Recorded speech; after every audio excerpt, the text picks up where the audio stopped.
So Charles Spencer walks into a room packed with royalty wearing a Savile Row tuxedo, carrying nothing but a folded sheet of blue paper that no one in the palace had signed off on. And in the span of maybe 15 minutes, the entire carefully engineered story the palace had been building around Queen Camilla just came apart on live television. And here's the crazy part. The palace themselves handed him the microphone. They invited him to speak. They drafted his remarks. They loaded those remarks into the teleprompters and assumed he'd read them word for word, because that's what aristocrats do at these galas. They smile politely, they say something warm about legacy and unity, and then they go back to their estates. But Charles Spencer isn't just some aristocrat. He's the brother who stood in Westminster Abbey and delivered that eulogy. He's the man who refused to let the palace dictate how Diana's boys were allowed to grieve their own mother. And apparently, he's also the man who quietly spent 6 months working alongside a team of lawyers to build a legal fortress so tight that even the king himself couldn't crack it open. So when he stepped up to that podium at the Victoria and Albert Museum, he wasn't there to hand anything over. He was there to blow something up. And before we get into how the whole thing unraveled, quick reminder, if you enjoy pulling apart royal drama and the moments the palace loses its grip on the story, hit subscribe to Royal Exposure. We're tracking every angle of this one.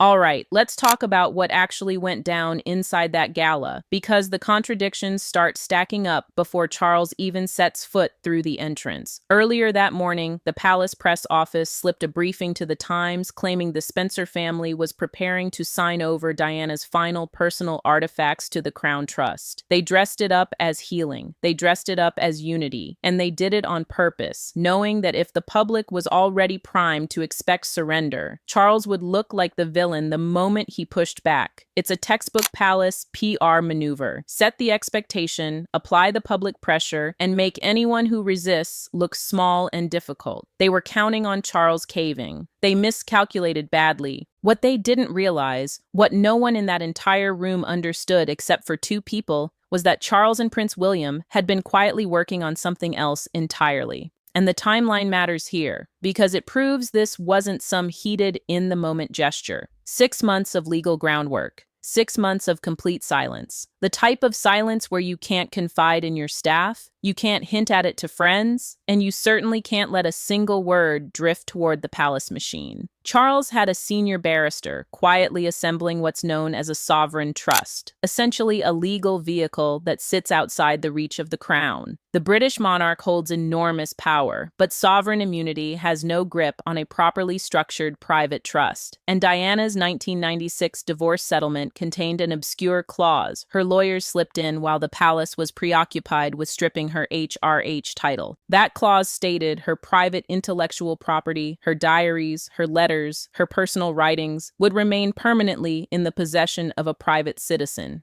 At the time, the palace didn't think it was worth worrying about. They were so fixated on stripping her royal status that they let the one thing that would eventually detonate under them pass right by. You have to give credit to the sheer legal cunning of what Diana's team pulled off back in 1996. They were up against the full machinery of the Crown's legal department, an institution that had spent centuries mastering the art of quietly absorbing private property into royal control. And while the palace's lawyers were locked in arguments over titles and precedent, and whether Diana would keep her royal highness, her own solicitors were quietly slipping in a clause that looked completely irrelevant at the time.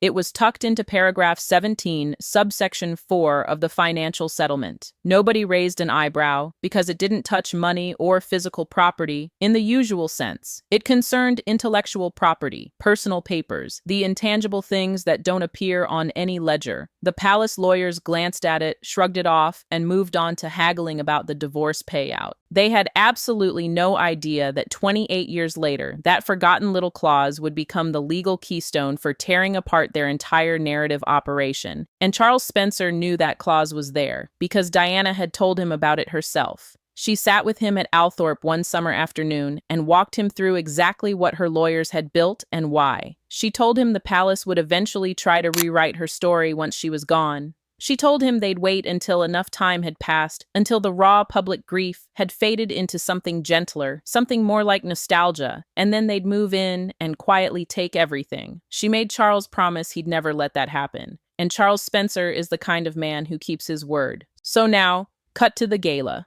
Queen Camilla is sitting at the head table wearing the Greville emeralds, which is a statement in itself. Those emeralds carry weight. They belong to Queen Mary, then passed to the Queen Mother, and now they sit around Camilla's neck. She's staged as the matriarch, the woman who outlived every scandal, the woman who finally locked in the crown. Her PR team has poured years into rehabilitating her image, painting her as the quiet, misunderstood partner standing behind the king. And this gala is meant to be the crown jewel of that campaign, the final maneuver that folds Diana's legacy into a palace-approved historical narrative. White lilies everywhere, Diana's favorite flower, being used to dress the very event where her memory was supposed to be quietly filed away. It's almost too obvious. But Camilla is confident. She's seated beside the French ambassador, making light conversation about healing and unity. She brushes off her equerry when he mentions Charles arriving. She reads his tension as nerves. She assumes he's wrestling with the shame of public capitulation. She has no clue what's about to land.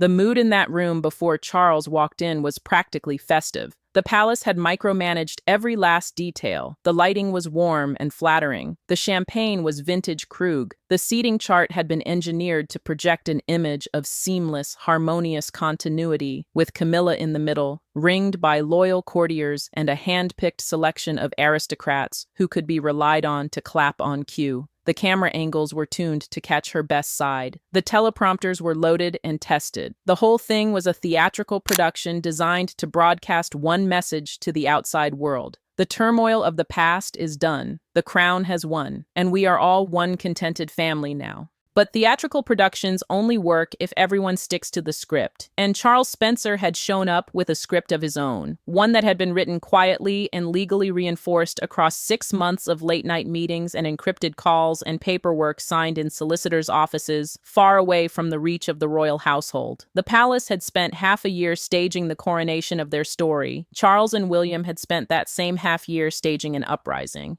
Meanwhile, Prince William is seated 2 tables away in his guard of honor evening dress, radiating total composure. And this is where it gets fascinating, because William's stillness wasn't stoicism. It was concentration. He had a black encrypted phone tucked inside his pocket, which is a serious security breach at any royal event. Royal protection officers are notoriously strict about unauthorized devices, but William is the Prince of Wales. He carries emergency override codes for the Royal Broadcasting Network, a failsafe built for national-level crises. Nobody questions the heir to the throne when he accesses systems he technically has authority to touch. And what William did with that authority is the type of move that requires years of quiet patience to pull off. He didn't just tamper with a teleprompter, he seized the entire broadcast feed. When Charles Spencer stepped up to the podium, the palace-approved speech was already glowing across the glass panels. The first line read, "I am profoundly honored to permanently transfer the Spencer Historical Trust to the crown." Charles glanced at those words. Then William tapped his phone twice. The screens went black. The control room beneath the museum descended into full panic. Error alerts flooded across every monitor. They scrambled to cut the live feed to the 3 million people watching at home, but they couldn't. William had triggered a code alpha override, a protocol designed for national security emergencies. The only way to shut that transmission down would have been to physically sever the power cables running into the museum, and nobody was going to do that during a live televised royal gala. The chaos in that control room was absolute. Technicians shouting over each other, frantically punching in commands that returned nothing, pulling up diagnostic panels that only confirmed a complete system lockdown. The director was screaming into his headset, demanding someone hit the master power switch, but the master power switch sat inside a locked room 2 floors below, and the override protocol had already rotated the access codes. The broadcast engineers, the same team that had spent weeks preparing for this event, running rehearsal after rehearsal, and stress testing every possible contingency, suddenly found themselves locked out of their own equipment. One of them later described it as watching a ghost seize the wheel of the ship. And while they were spiraling, Charles Spencer was calmly unfolding his blue sheet of paper and getting ready to speak. The 3 million viewers watching at home had no idea they were watching a technological coup unfold in real time. All they saw was a man stepping up to a podium, no teleprompter, no notes, just one folded document in his hand, and something in the air that told them the palace was no longer in control of what came next. So Charles is standing at that podium with no teleprompter, no approved speech, and a room stacked with 500 aristocrats and dignitaries waiting for him to begin. And he doesn't flinch. He doesn't hesitate. He reaches into his tuxedo jacket and pulls out that pale blue sheet stamped with a High Court of Chancery seal. And you have to understand what that seal actually means. The High Court of Chancery handles trusts, estates, and equitable claims. It's not a criminal court. It's the court that governs property and legacy. A document carrying that seal signals that something has already been legally structured and approved at the very top. The moment Camilla saw that seal, she understood. Her face drained of color before Charles had even read a single line, because she recognized instantly that whatever was on that paper had already passed through the courts. It was already finished. There was nothing left to block. Charles began to speak, and his tone wasn't angry. It was worse than angry. It was calm, melancholic, almost nostalgic. He talked about how history gets curated by the ones who outlive the story, how grief gets softened and neatened as the years go by, how Diana didn't live a neat life and never wanted her truth polished by the institution that had spent years trying to silence her. He spoke about his sister, not as a princess or a public icon, but as a woman who filled private journals with her thoughts late into the night, who documented her pain and her happiness and her fears in her own handwriting, who deserved to have her own voice preserved exactly the way she left it. He spoke about the promises he'd made to her, promises that had sat heavy on his shoulders for nearly 3 decades, promises that he was finally in a position to honor. And then he read the declaration. The entirety of Diana's personal archives, her handwritten diaries, her private correspondence, all of it was being placed into a newly created trust. Not the Crown Trust, not the Royal Historical Trust, a completely separate legal entity known as the 1997 Heritage Trust. And the executors of that trust weren't palace courtiers. They were her 2 sons, William and Harry, and they had authorized the immediate, unredacted, global publication of her final journals. The room detonated. Camilla flinched backward physically, knocking over her water goblet, ice water bleeding across the white damask tablecloth like a wound, and nobody moved to help her. No equerry darted forward with a napkin. The aristocratic crowd, people trained from childhood in ironclad etiquette, completely abandoned their composure. Dukes rose out of their chairs. Duchesses gasped aloud. The press pool surged past their barricades, cameras firing, reporters shouting questions across the tables. And through the entire storm, William sat perfectly still, then slowly slid back his chair and began walking toward Camilla's table. His protection officers were shouting for him to stop. Arthur, the equerry, tried to step in front of him. William said just 3 words, "Stand down, Arthur," and kept walking. The equerry froze. That's the weight of the future king, not the current king, not the queen consort, but the heir who will one day sit on that throne. And Arthur's training kicked in over his panic. He stepped aside. William reached the head table, leaned down, placed both hands flat on the soaked tablecloth,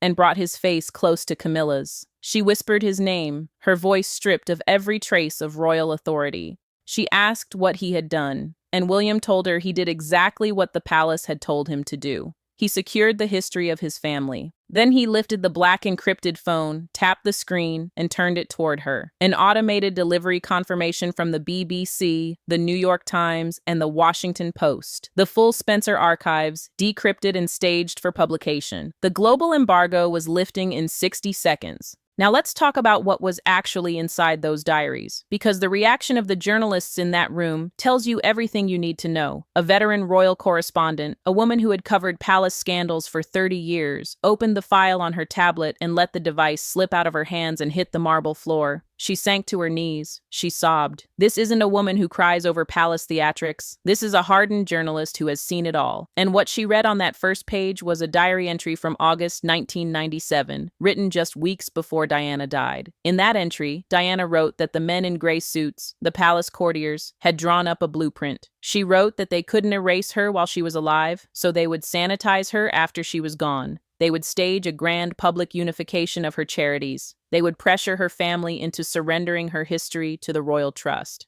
And Camilla would wear the crown's emeralds, smiling into the cameras, using Diana's stolen legacy to wash the blood from her hands. Diana wrote that in 1997. She predicted, in specific detail, the exact scene playing out in that room. The gala, the trust, the emeralds, the cameras, every last piece of it. And Camilla was sitting there wearing those emeralds while a journalist read Diana's words aloud to a room full of 500 people and 3 million viewers watching from home. The illusion the palace had spent millions of pounds constructing. The image of Camilla as the quiet, dignified consort who had earned her place through patience and devotion evaporated in seconds. Diana had called it decades ahead of time, in stunning detail, and now the whole world was reading her prediction. But it gets even worse for the palace, because while all of this is unfolding, the secure emergency line at the head table starts ringing. It's the red phone reserved for direct communication from the sovereign. King Charles III had been watching the broadcast from Buckingham Palace, and he was calling into the room. Arthur the equerry reached for the receiver with shaking hands, but William got there first. He grabbed the phone, walked back to the podium, and pressed the earpiece against the live microphone so the entire room and the entire broadcast audience could hear exactly what his father had to say. And the king's voice came through the speakers, stripped of its measured public tone, raw and panicked. He ordered William to cut the feed immediately, before he destroyed everything. And this is the moment where 30 years of buried grief and rage finally came bursting out. William stood at that podium, on the same stage where his uncle had just set off the first bomb, and he spoke directly to his father on live television. He reminded him of Balmoral in 1997, that freezing morning when a 15-year-old boy was told to button his dark suit, swallow his tears, and walk behind his mother's coffin for the good of the crown. He reminded him of 3 decades spent standing silently beside the woman who had broken his mother's heart, of being the obedient shield, the good heir, the dutiful son, protecting an institution that had demanded everything from him and given nothing in return. He talked about the nights he spent as a teenager at Eton, lying awake in his dormitory, hearing the other boys whisper about his mother's death, about the conspiracy theories and the tabloid headlines, and having to get up the next morning and act as if none of it touched him, because that's what princes were expected to do. They endured. They stayed silent. They put the crown before themselves. And then he said the words that ended the conversation. The crown does not own her soul, and you will not own her history. The embargo is lifted. The world will read her words unedited and unchained. And he pressed the red button and hung up on the King of England, while 3 million people listened. The silence that followed lasted maybe 1 second, and then the room erupted, not in panic this time, but in applause. A thunderous ovation that shattered centuries of royal protocol. Dukes and ambassadors and charity workers and journalists, people conditioned to keep their composure, rose to their feet and cheered. And in the middle of it all, Queen Camilla sat destroyed, weeping in silence. The Greville emerald still heavy around her neck, standing in the shadow of a legacy she could never overcome. So when you actually line up what was said against what happened, the palace's version of events collapses on impact. They fed the Times that morning that the Spencers were surrendering the archives. Charles Spencer stood at the podium and read a legal declaration proving those archives had already been moved into a sovereign trust beyond the crown's reach. They said the gala was about unity and healing. Diana's own diary from 1997 described the exact scene as a blueprint for erasing her memory. They said Camilla was the dignified queen consort who had earned her place, and she sat there with a spilled water goblet and a face drained of every drop of color while her stepson publicly dismantled her husband's authority on live television. That's not a story that can be spun. That's not a PR crisis that can be managed with a carefully worded statement. The palace can't pull this one back because the documents are already out in the world. The embargo lifted. The world already has Diana's words, and the trust is legally sovereign, which means no one, not the king, not the palace lawyers, not the government, can seal those archives or restrict access to them. Charles Spencer and Prince William didn't just win a public relations battle. They rewrote the legal reality permanently. The palace spent 30 years trying to control Diana's legacy, and in a single night, on their own stage, at their own gala, with their own cameras rolling, they lost it forever. The ghost they tried to box up and file away just burned down the archive.